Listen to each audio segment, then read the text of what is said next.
exam on this one, 701. So it's PhD, and they'll put you through writing synopsis and then writing grants, because that's what they're expecting from you. How many of you have seen any sample of synopsis from our school? How many of you have tried to check any synopsis? Maybe we'll shift this thing close. Hey.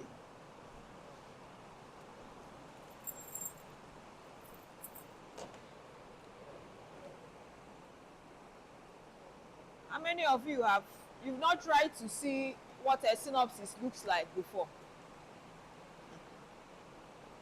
No, now you are not being proactive, but you know you will write synopsis. Eh? You will have tried to at least, what is this synopsis they are talking about? So my duty this morning is just to let us discuss the format, how synopsis is being written. I've tried to expose you on how the content, especially the methodology section, when you are writing it, so that you'll be able to write it well. So synopsis, so that's I'm from Medical Lab Science Department. Precisely 0 on hemostasis and thrombosis. That's my area. So that's that. Serving as your faculty PG rep for now. Okay?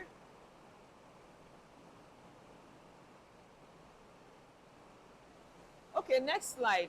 We are taking it from that, so I'll be taking it from that. Okay, so our learning objectives. At the end of this presentation, we expect that you should be able to define synopsis, determine the essential elements when you are writing introduction section, explore the aspects of methodology, which I've really exposed you to, learn to match results with the objectives. Learn to match results with your objective. School of Postgraduate Style on presenting synopsis. Next slide. Now, what is synopsis? We say that it is a summary of research. You will get the slide at the end of the day. The summary of research work carried out and presented following a particular guideline, or you can define it as a technical summary of a thesis or dissertation using a specific format prescribed by the College of Postgraduate Studies of the University of Nigeria. So a synopsis represents the summary of your research presented following the format of the school, because different schools may have their formats for presenting it.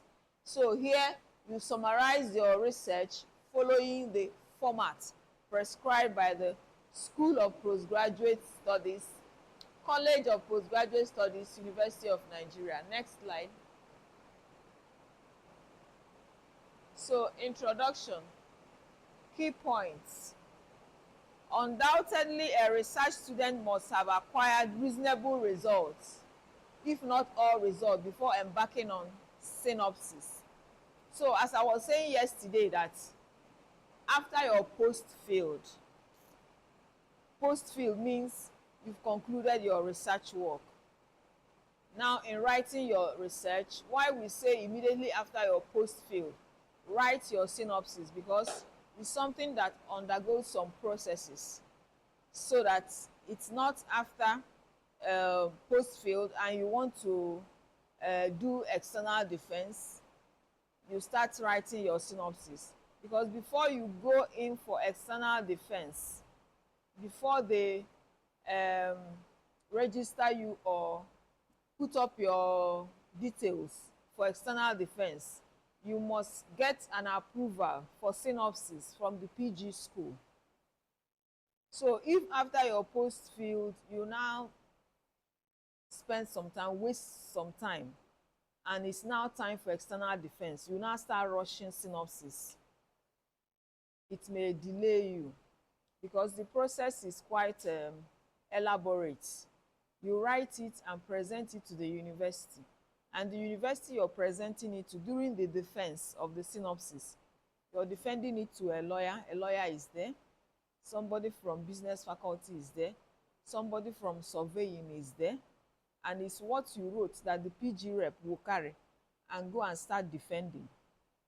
Do you understand? So if he or she does not really present it well, does not understand what you're doing, they will step it down. And what that means, you have to start the process all over. Like now, and these synopses are being read. I'm explaining to you so that you appreciate the process, and it's not something that you will just think that when you write it, they will approve it. That's why I'm taking my time to explain to you. So you write it, it's being read once a month. Do you understand? And the one we'll read this month are old ones. Do you understand? So depending, and in a day, if I read up to 4 in a day, then I tried.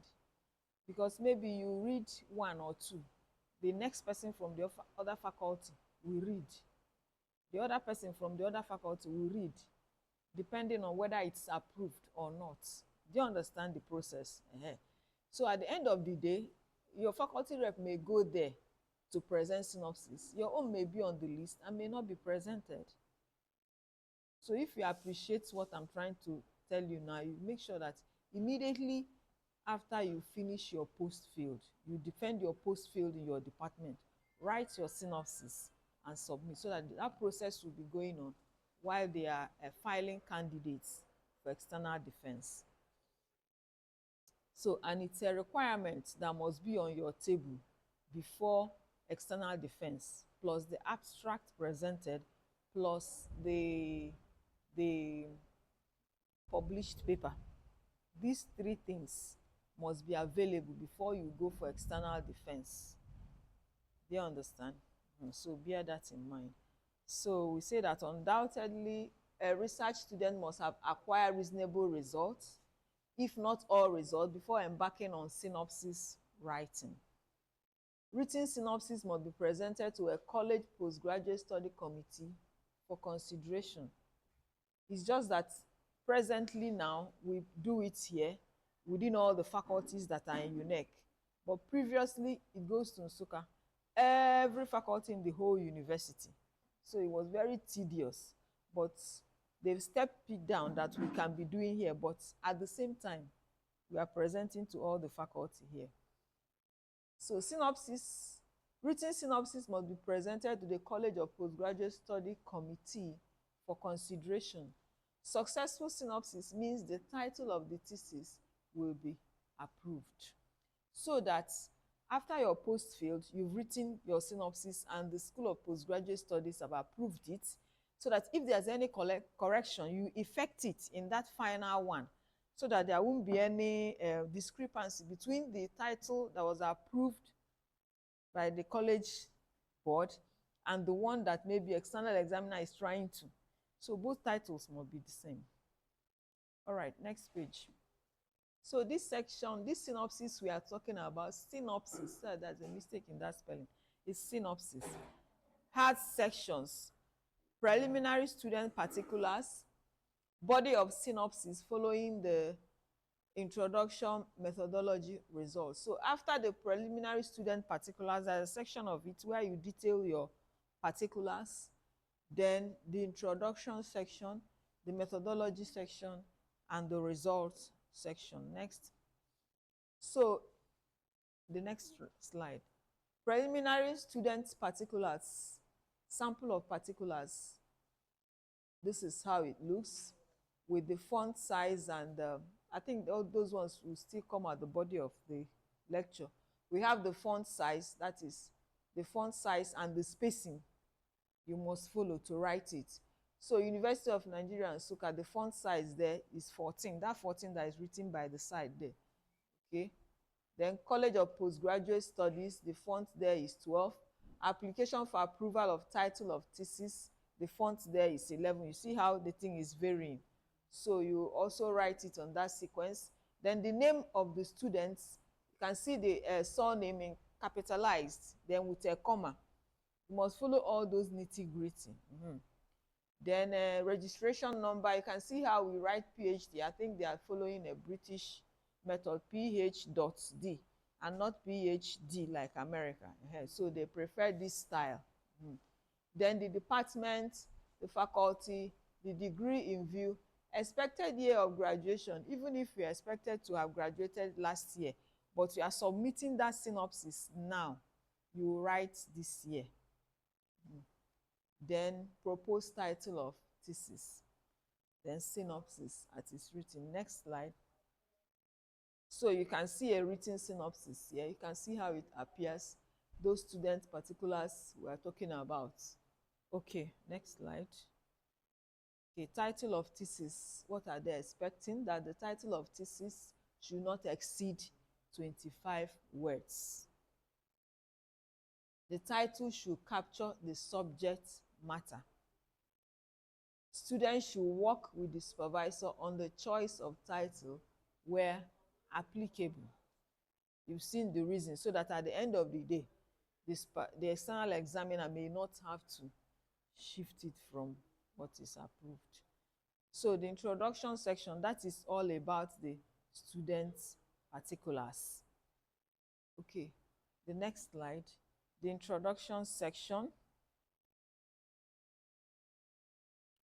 Okay, the introduction section should capture the problem of the study, the purpose. I think, did she put you through that yesterday? Yeah, I think it was yesterday, somehow. Should capture the problem of the study, the purpose of the study, explanation.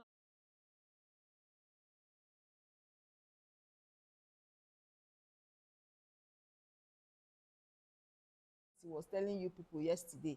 You capture it on the introduction.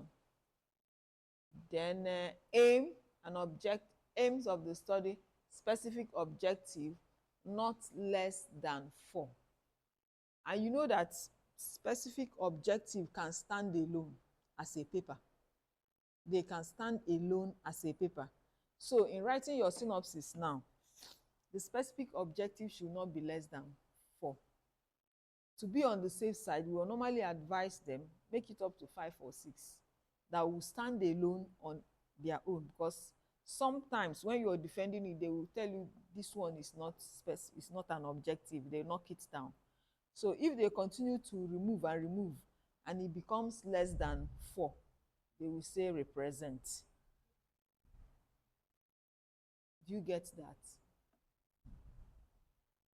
So that is that. Just like he was telling you yesterday that the aim is capture of the topic.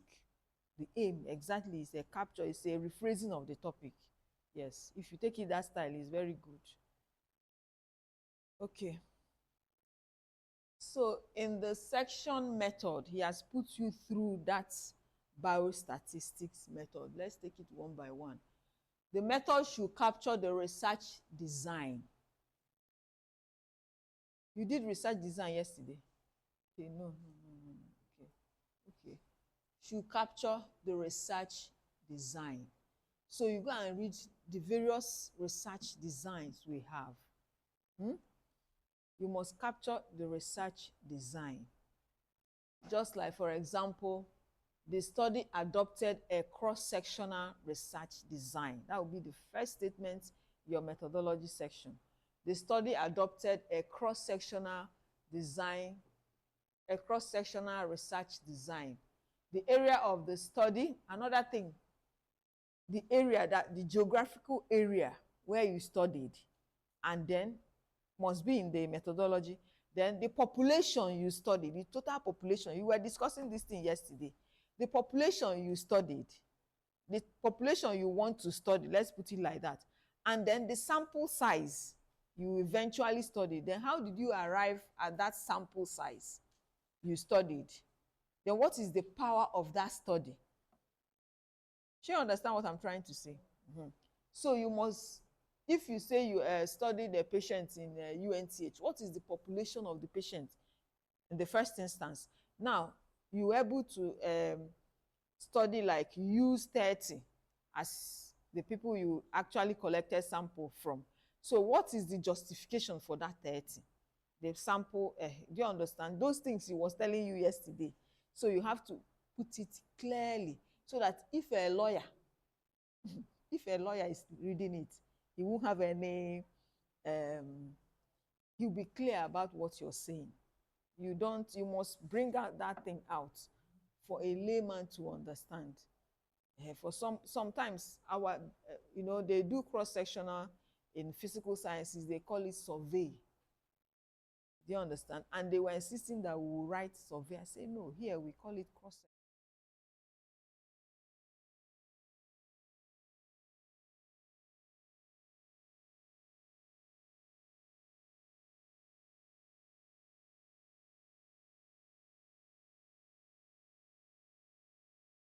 Your synopsis, you sit down one-on-one with your PG rep. Don't just say, sign for me. Do you understand? Somebody can sign it for you and give you, go and keep it there. I'll come and defend what I did not read. Doesn't make sense. Do you understand? You find out time, come and sit and read, then you explain to the person so that you will understand what is actually going there to talk about. If you say, give this person, let him give this person, let him give this person. Some of us will just give this person, let you bring it, they will sign it, and they will go and submit. And then they will go there and say, represent. They will say, PG rep, what is this? I don't know what it is. So, oh yeah, now, represent. Do you understand? Don't just say they will go and sign. They will go and sign. Signing is not the problem. And it's not good for you to go and they say, go and represent. You start filing in your this thing again as a new one. It's not good. It will waste your time. Okay, we said in the methodology, you must capture the research design, capture the population, then capture the sample size and the justification for that sample size and the geographical area. Okay. Sample and sampling skills. He did these things yesterday. Yeah. Sample and sampling, measurement scale, nominal, ordinal, interval. All these things must be clearly stated so that somebody that reads it will not have any doubt of how the research was designed or how it was carried out. Do you understand? No ambiguity. Okay. The method of data analysis. Now, this is good. You may not do the data analysis by yourself. You may need a statistician to do the data analysis, but you have to understand what type of analysis you want him or her to do for you. You will not do the analysis by yourself. You need a statistician, but you must understand that here I need chi-square, and why am I using chi-square? I need you to do ANOVA, and why should it be ANOVA? Do you understand? So that is the exposure you people had yesterday. So that if you give to a statistician that does not really appreciate it, he should be able to explain to you what he did and why he did those things he chose to do, and then you will now try to interpret it whether it's correct. Do you understand? You should be able to also, and it will help you when you're also defending your thesis, because the external examiner may feel that, oh, you should have done ANOVA. Why are you doing this thing? You must explain it. He knows that you're not the one that did the statistics, but you must explain. Okay, so those things depend on the type of data you collected and then generated. All right. The method of data analysis, the type of statistics employed should be properly stated. This section should contain information on how the work was done in reported speech. In reported speech, not that we will. Okay? A sequential description of the method employed in arriving at the results is key to the quality of presentation of the methodology.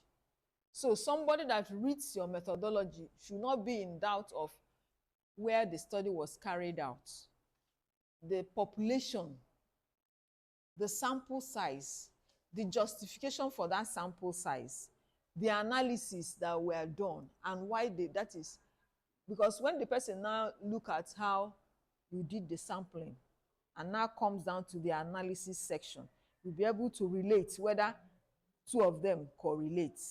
Okay, so that is very, very important. So all those things we were learning yesterday, this is where you will offload them. All right, next slide. So that is we've talked about the introduction section. That is where you're putting the aim, justification, background of the study, significance, those things. He was explaining it yesterday. Then in the method section, that is where you also bring out the research design, how the research, nothing should be ambiguous. Nothing should be ambiguous. It's very, very tedious. So it's very, very tedious.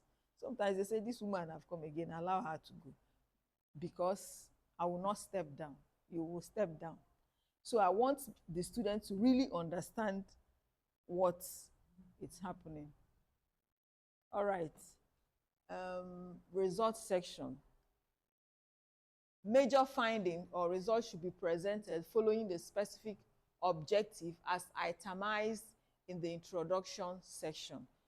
That is, each result should correspond to each particular objective in the sequence in which they were presented. So in the results section, they are not looking for so much explanation. The results section is straightforward. If you say that your objective number one is to identify the number of patients with chronic deficiency of anything, then the first statement in your result, the first thing is the number of patients with chronic. Don't go to give preamble, it's not needed. So when you finish stating the number of patients with the result of the first objective, let me put it that way, the result of the first objective, then in one or two sentences, you write the implication of that one. You end it there. Then the next sentence will be the result of the second objective. After that, the implication or the significance, the meaning in one or two sentences, that ends. Once you finish listing the results of the objectives and their implication following immediately after each objective, your result section is done. No conclusion, no suggestions. Is that clear? All right. There should be no discussion, suggestion, recommendation, or conclusion. Just itemize the results of the objectives with their implications. Okay. Such statements like the results show that should not be included. The candidate should not give results without unnecessary, should just give results without unnecessary preambles. If you just follow these things we are saying here, your synopsis will just go fiam. Highest major or minor correction. But the thing is that it has been approved. The next slide. So we deal with the student particulars, the introduction section, the methodology section, the results section, then formatting your synopsis.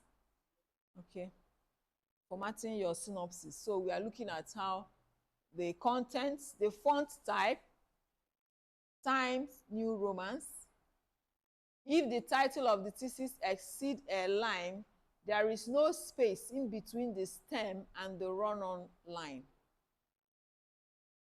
If the title of the thesis exceeds a line, maybe the first line, you wrote the first sentence and the title have exceeded, and there should be a sentence under, no space, no spacing when you're writing the title.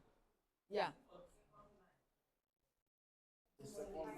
Of the title, when you're writing the title, you've written, give an example of a title. Evaluation of serum level of patients with hypertension in chronic diabetes. Then you want to start again on the second line. No space between, no space.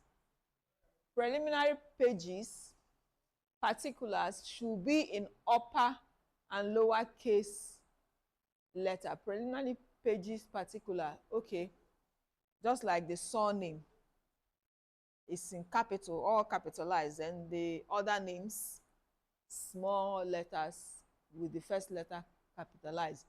Face validity of the synopsis, British English, should not exceed 2 A4 pages.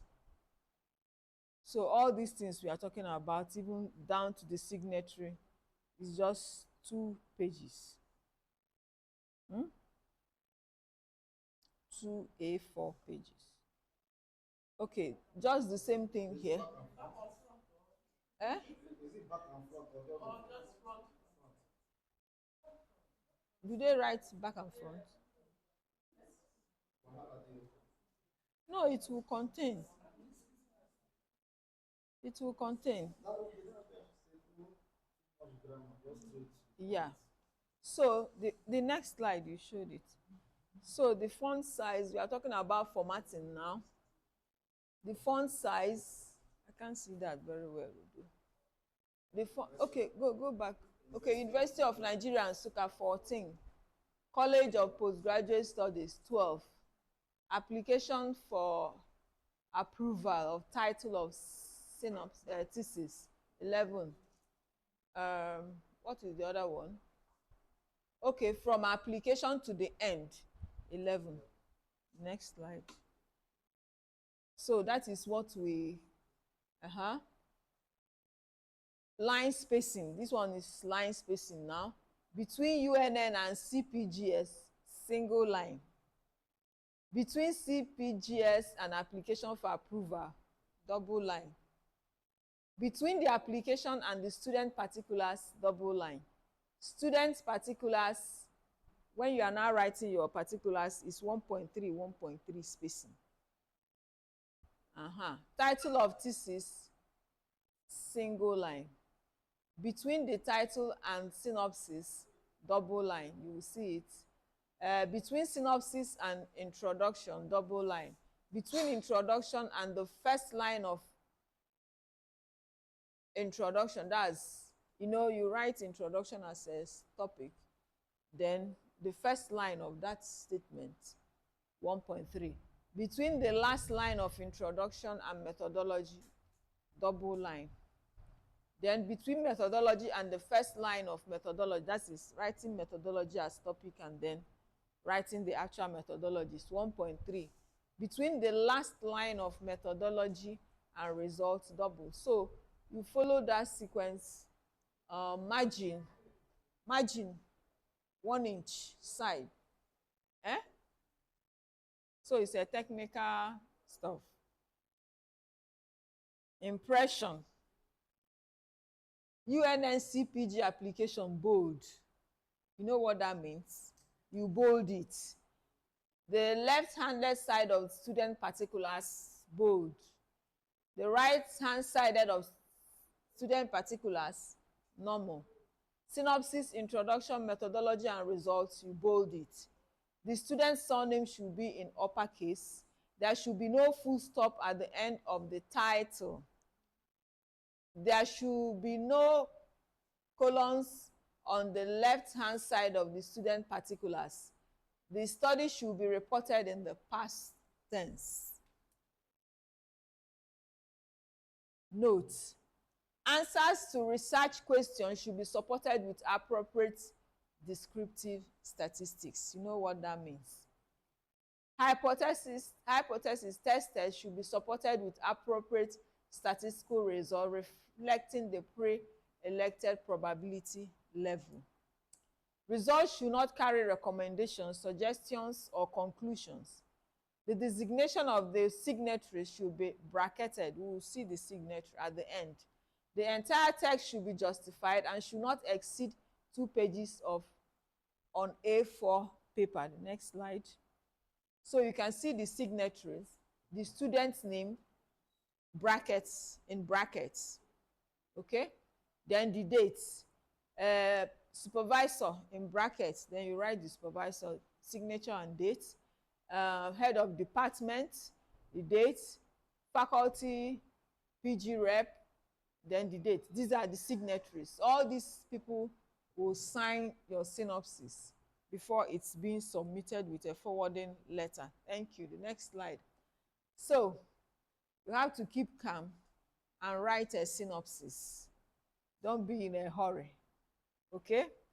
So thank you very much. Yeah. So we have an exercise. Write a sample of particulars for thesis. So you are going to design these things we are saying, but there's no introduction, no methodology, no result. But every other thing that is supposed to be there, you should do it and then submit it. Any of you around here, you can submit it to bring it to me. That is the assignment. It's part of the exam. Okay? No, later you submit it. It's not for today. But this is synopsis. So if there's any questions, you write, you answer, you ask. Okay? Thank you very much. When are we submitting the assignment? The assignment is not clear. We describe the synopsis now. Get to the where we have student particulars. Can you get it? I don't know the particular. Let me see if I can see. Yes, this is what I'm asking you to do. From here now down. No, you have to add title. You put title, look for title. You don't have your project title at hand now? Eh? You are doing it now. No, not now. You submit it later. I say you don't have project title. And they're already inside the school. Before they even give you admission, you've concluded what you want to do. You want to come here and waste how many years? And you shall overcome. But before I started, I've already finished. I'm already like running pilot study safe. And within 3 years, no, I'm not a lecturer. Not a lecturer. I did my PhD, yes. Within 3 years. And I finished. Inside the school. You're already inside. That is it now. We've started far back. So we are doing part. I was working, but not here. Oh, you think I was not working?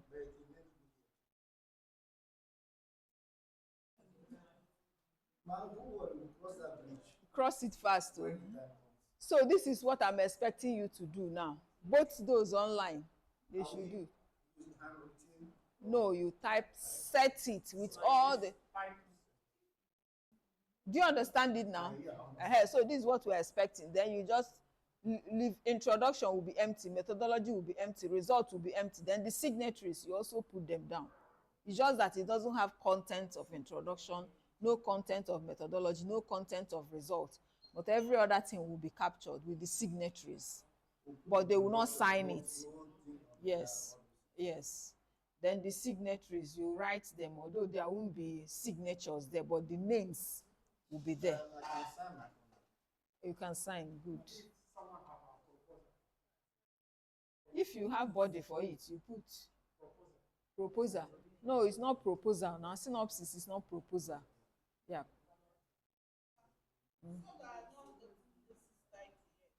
You are not even serious with your life. Any other at PhD level, you've gotten admission and you don't have, before you even come for PhD, see how we were taught. Before you even come in for PhD, you already know what you're coming in to do. You can't just say I'm registering for PhD without knowing what you're coming in to do. It's not good, yeah. You must have, I want to work on this population. I want to find out this thing. That thing is what is disturbing you, and that is why you came. Then you now sit down with your supervisor to refine it. So saying that you don't have PhD topic and you are seated here for PhD is an error. I must tell you, because PhD is not, white men, they are not like us. It's if you are interested in research and all that. MSc is good. But you can't come for PhD, which is research-oriented, and you don't already conclude whether I'm working on diabetes. I want to find out what is wrong with diabetes patients. Then you sit down with your supervisor, who is his or her area of interest, and refine it. But if you say you have not gotten, It's a serious error, I must tell you. It's a serious error. That means you can spend 10 years here. Okay? You say? That's what we said. What did we say in the definition? The summary of the study, In line with the guideline of the university. But we've given you the contents and then what it should contain, the introduction, the methodology, the results. You don't have chapter one, everything, literature review, significance of study, or justification are captured in the introduction, summarized. Yeah. All right, so you can cut the recording. Huh? So any other question?